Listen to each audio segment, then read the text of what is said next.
Hello అందరికీ. ఈరోజు మీకు ఒక మంచి రెసిపీ చూపిస్తున్నాను అండి.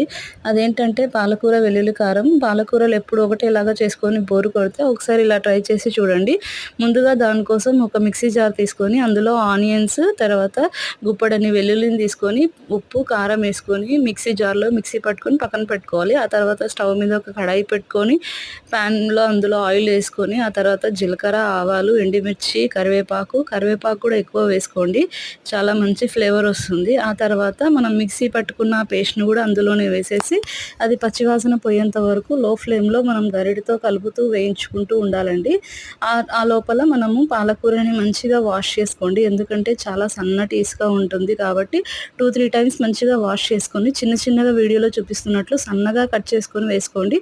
ఆ తర్వాత కొంచెం పసుపు, ధనియా పౌడర్ కూడా వేసుకొని మంచిగా మిక్స్ చేసుకొని చూడండి, ఇక్కడ ఆయిల్ పైకి తేలింది కదా, చూసారు కదా ఎంతో టేస్టీగా ఉండే పాలకూర వెల్లుల్లి కారం